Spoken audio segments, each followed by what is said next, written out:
Now let's look at how to incorporate uncertainty and analyze for risk in this base model, which is deterministic.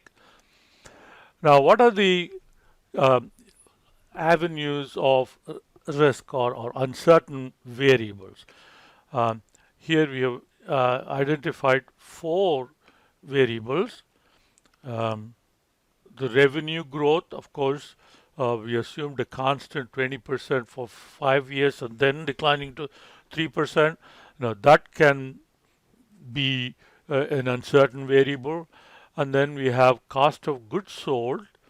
That can be an uncertain variable. And R&D, which is a very important source of growth in the company, and as a percentage of revenues, that can also be a variable.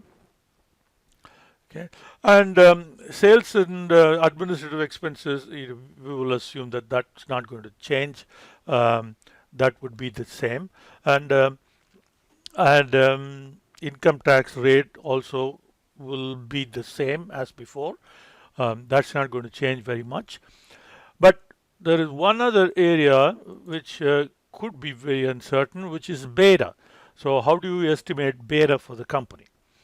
So these are the four elements of the model that we are going to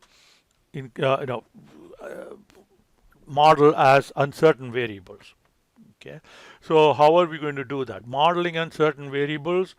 Well, um, one possible approach, which is described in your textbook, is to set up a panel of experts, right? So you have panel of experts. Okay, so here we talk about some dimensions or some factors to consider while empaneling the experts. We'll talk about that in just a minute. All right, so here we'll assume that we will have three experts gathered up, and then we'll assign weights to different experts, because some experts may have a better track record than other experts. So based on their track record and their reputation for accurate predictions, so you may think, okay, this expert is worth 60%, this is 30%, and this one is 10%, or some variation of weights to make sure that the sum of weights is equal to 1. So these weights will then be like probabilities.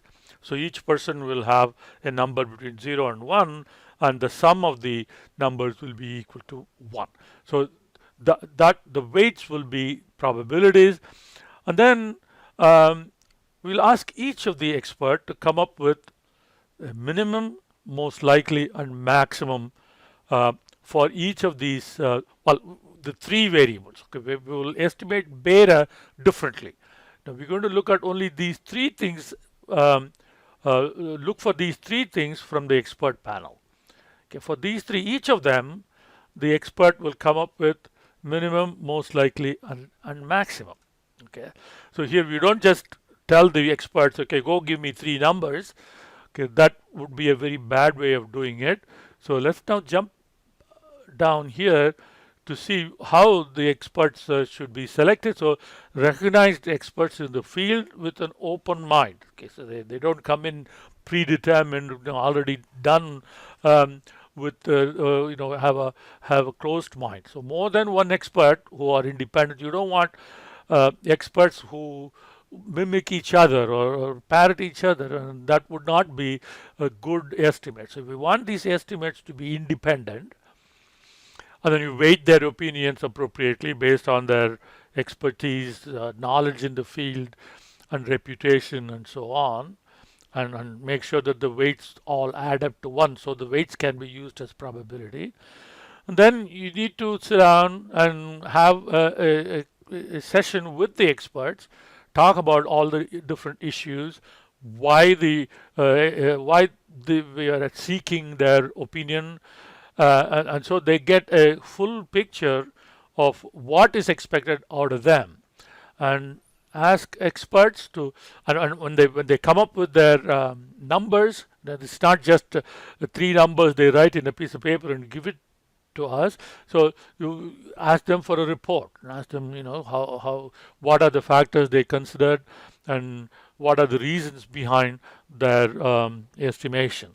And one important point is, are these variables interrelated? Okay, are there correlations between one estimate and another? And correlation is a topic that we'll be discussing in a future chapter, which is very, very important.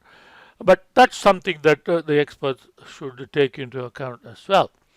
So once they have these three estimates for each uncertain variable, now we have to figure out what kind of probability distribution we're going to use. And as we have discussed, now we don't have any past data for us to be able to fit a distribution like we did in an example.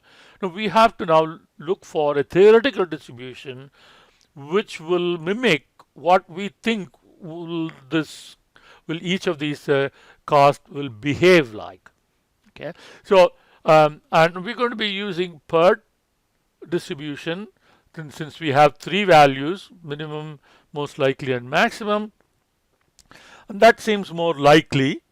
And here there are two distributions that we looked at previously, and here is a comparison of that. So Pert will be more rounded, and it will have larger. It's not unlike triangle. Triangular is just cuts off after minimum and the maximum, whereas Pert will gradually decline. So Pert is a better distribution for us to use, so less sensitive to the maximum and the minimum estimates than triangular distribution. So that's what we're going to do. So we have three estimates from each expert for each of the three. So like here is the weights that we have gathered from the experts. So we have experts 1, 2, 3. Okay. So for revenue growth, for each expert will give you a minimum, most likely, and the maximum.